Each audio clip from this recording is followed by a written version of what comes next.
Bismillahirrahmanirrahim. Assalamualaikum warahmatullahi wabarakatuh. Hari ini kita mau bahas bab baru ya. Setelah kemarin kita belajar tentang relasi, fungsi, kemudian fungsi linier, kuadrat, fungsi rasional. Nah, sekarang kita sambung fungsinya ke komposisi. Bab kita yang kedua adalah komposisi, fungsi, dan inverse. Nah, mungkin kalian pernah dengar kata komposisi atau pernah baca di mana gitu. Ya, sebelum lebih lanjut kita lihat dulu ke kompetensi dasar yang harus kalian miliki setelah mempelajari bab ini.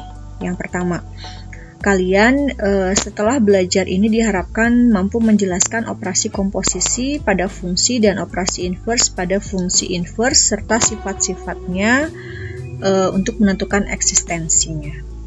Kemudian secara keterampilan, kalian diminta mampu menyelesaikan masalah yang berkaitan dengan operasi komposisi dan operasi inverse suatu fungsi. Di mana kalian suka menemukan kata komposisi? Kalau yang suka makan mie instan, ketemunya dibungkus mie instan ya. Di bungkus Indomie suka ada ya komposisi terigu kayak, terus apalagi dan bahan lainnya. Tapi yang dimaksud komposisi di sini bukan bahan-bahan yang diperlukan. Nah, gini, komposisi di sini adalah kayak terigu itu dibuat jadi mie, ada proses kan ya. Terigunya dicampur telur, dicampur apa, kemudian ada proses dia diaduk, digiling, digoreng, kemudian di packing sehingga menjadi mie instan yang bisa kita santap. Nah, di sini si fungsinya yang dianggap komposisi di sini adalah proses itu gitu, bahwa ada fungsi di dalam fungsi. Kemarin kan kita sudah belajar domain, kodomain gitu ya, sebuah fungsi. Jadi kalau ada sebuah fungsi, misalkan ini adalah A gitu ya, kemudian ini B, ini adalah C. Nah, jika A memetakan ke B, ini disebut sebagai, misalkan bilang dia adalah GX, kemudian B ke C itu ibu bilang sebagai fx, maka fungsi komposisi itu biasa dituliskan dia adalah fungsi dalam fungsi gitu ya. Sehingga di sini dari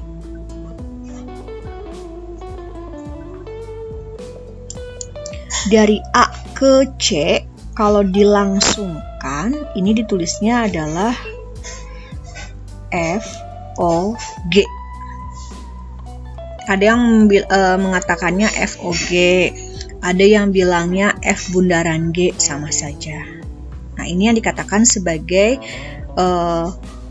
komposisi fungsi untuk FOG. Nah, ini maksudnya apa? Nah, bisa kita lihat bahwa di sini ada proses siapa dulu? G dulu, baru F ya. Sehingga didefinisikan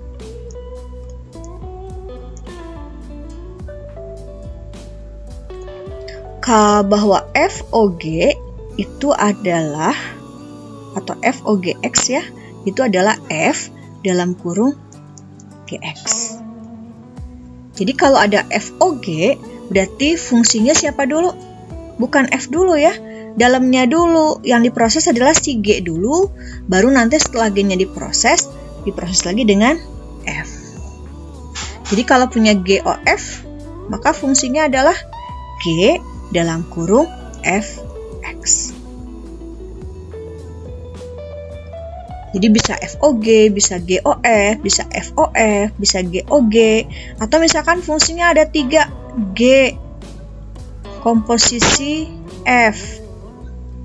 Nanti dikomposisikan lagi H gitu. Tinggal kita lihat dia duluannya di mana. Gitu ya. Kita nggak dulu bahas inilah. Segini aja dulu. Nah, agar lebih jelas kita ambil contoh soal ya. Jadi kita pahami dari contoh soal. Misalkan, nah, kita ambil contoh 1. Misalkan kita punya fx itu adalah 2x min 5. Kemudian kita punya gx adalah 3x plus 4. Pertanyaannya, misalkan tentukan FOG X. Maka bagaimana cara menjawabnya? Nah, sesuai definisi tadi, kalau kita punya FOGX itu sama dengan F dalam kurung GX. Maka kita tulis si F-nya itu siapa sih? 2X min 5. Kalau ibu biasa nulisnya begini, 2X min 5. Kenapa X-nya dibuat besar? Biar tidak lupa bahwa X ini tuh bukan X yang sebenarnya. Dia sebetulnya adalah GX. Sehingga si 2X ini sebetulnya 2 dalam kurung GX. GX-nya siapa? 3X plus 4. Lalu min 5-nya awas lupa ditulis negatif 5 di belakang. Sebetulnya kalau sudah prosesnya sampai di sini, kita tinggal lakukan proses aljabar biasa ya. 2 dikali 3X, 6X. 2 dikali 4, 8. Jangan lupa negatif 5-nya ikutan, sehingga hasilnya adalah 6X, 8 dikurangi 5, 3. Gitu. Ini kalau yang ditanyakannya FOG. Nah, bagaimana kalau yang ditanyainnya GOF? Ya tinggal dibalik saja ya. Nah, sekarang jika ditanyakannya adalah GOF. Nah, kita ganti pulpennya biar membedakan. Kalau GOF X berarti G dalam kurung Fx. Sehingga di sini G-nya adalah 3X plus 4. Nah, ini aja gaya ibu aja ya. Kalian boleh nggak usah pakai kayak gitu. Ini 3. Kenapa? X-nya diganti oleh Fx. Fx-nya siapa? 2X min 5. Berarti dalam kurung 2X min 5. Jangan lupa 4-nya ikutan. Lalu ini tinggal dikalikan. 3 dikali 2, 6X. 3 dikali min 5 min 15. Kemudian jangan lupa tambahkan 4. Sehingga hasilnya 6X min 11. Jadi ketika ada Fx, ketika ada Gx, jangan khawatir mau ditanyakannya FOG, mau ditanyaan GOF, prosedurnya sama. Hanya siapa yang lebih duluan itu yang perlu diperhatikan ya. Sampai sini mudah-mudahan bisa dipahami. Nanti kita ambil contoh yang kedua.